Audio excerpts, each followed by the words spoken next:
to Salt Lake City, where this capacity crowd of over 18,000 just watched Rudy Gobert lift the Defensive Player of the Year trophy for the third time in the last 4 years. Just the fourth player ever to win the award that many times. And yesterday, he was surprised with the trophy in the locker room by his teammates and family, and tonight pregame celebrated with a crowd here in the official ceremony. Rudy told me that this year, in particular, after all the adversity he went through personally and with the team, dealing with the pandemic, this award, this season means a lot. And it means even more to him to celebrate it with his mother, who is in the stands and has been all playoffs. And I'm told when Rudy got emotional about not making the All-Star team in 2019, it was really about his mom and how much he wanted to make the team for her.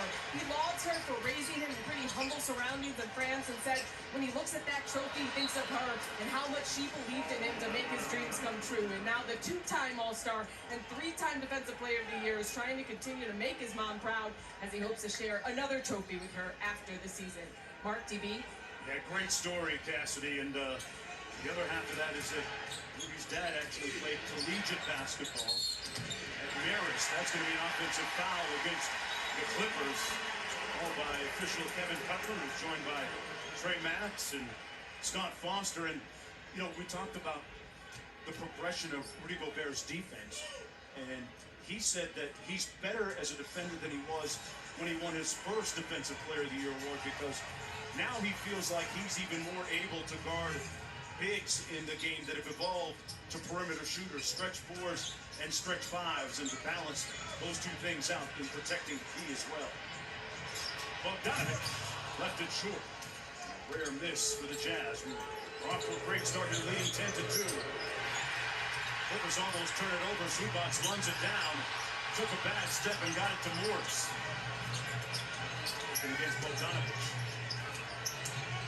Walk him down and turn around and knock down the jump shot. So what do you think, Ty, when we talked about the rationale beside starting Zubac? Nice drive. Yeah. Listen, it's very hard to stop him going right. Ty wanted to bring a level of physicality that matches Utah. And thus far, I would say, the aggressor, the team that's being more physical defensively, the team that has come out with incredible energy is still the Utah Jazz. So you make the lineup adjustment, and it hasn't worked to your favor. And again, he goes for 45. 19 points last game, driving right.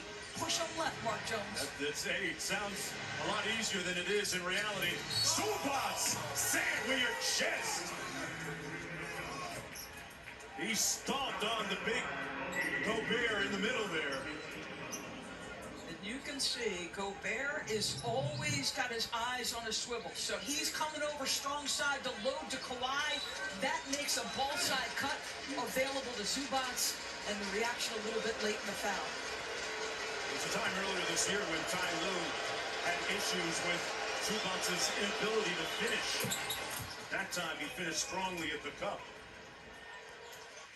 25 to go here, just underway in the first quarter. Donovan Mitchell has scored the last 10 in a row for the Jazz. Here's Ingles. Scored the first bucket of the game on a layup, little pick and roll. And Gobert goes right back at Zubac to draw the foul. That'll put him at the free throw line. That's 2 fouls for us on Ivica Zubac.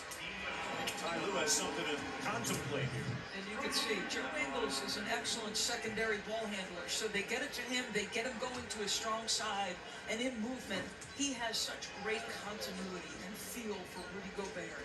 Where he can catch it, how far away from the rim he can put it and still put Rudy in good position to score. Gobert, a 62% free throw shooter, misses the first.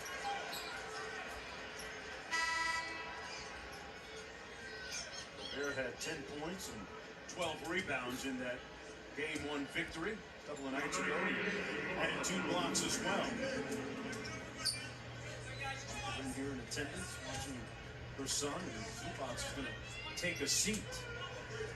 Batum comes into the ball game, who is a countryman.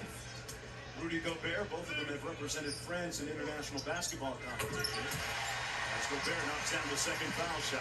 And this downsized lineup for the Clippers is the one that's played the most minutes together, and they are plus 13 on the floor. So it's 2 nights out. This might be how they do here. Jackson goes over to Paul George, guarded by Ingles. One more to Morris. That's been his spot. This time he misfires. Morris has made a bunch of threes during the postseason. Tasked with guarding Donovan Mitchell here. They're going to spread it out. No team in the NBA has run more ball screens. Mitchell didn't need one, misfiring on the long three. Back comes Paul George to Jackson. Jackson fires away. That one a little bit strong. And a quick outlet to Bogdanovich. Gobert running the floor. Got the layup underneath. If you're Utah, one of the things Quinn talked about is playing initially with that hard thrust, that burst into their offense. That's a good look at it right there, Mark. An easy transition bucket, and Paul George on the sheet with his first field goal. Paul George had 20 points in game 1, but shot just 4 of 17. Mitchell driving, loading up. Couldn't get it to go with the left hand, and back come the Clippers. Utah back in transition, though. Here's Leonard. Over to Jackson, thought about it inside instead to Morris.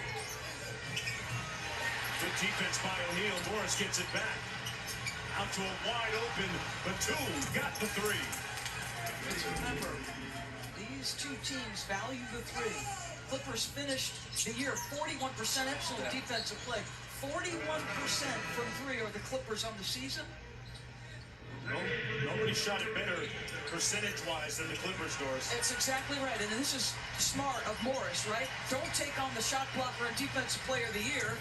Best time to shoot a three is off an offensive rebound. Wide open look for Batum, and that's easy money. Nicholas Batum signing a free agent deal with the Clippers. Utah Jazz also pursued him. Actually got Gobert to make a impassioned FaceTime call to his fellow French countrymen. And he had already gone down the road with the Clippers and signed with them as Jordan Clarkson, instant grits off the bench. He can light it up in a hurry. The NBA's Sixth Man of the Year with his first bucket. Jackson out front. High goes the screen. Cross court to Batum. Bogdanovich closing out nicely on Morris. Morris got it off and got it to drop. He'll take that defense. Number one, Royce O'Neal. Really good discipline not to switch initially. And then if you're Bogdanovich, make a tough shot over the top of you. Fine. Mitchell being guarded by Morris on this possession. Here's Clarkson. Tried to take George's ankles and got him.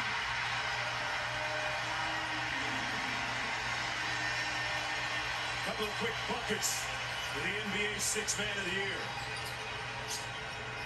Paul George off the mark, and O'Neal coming down court.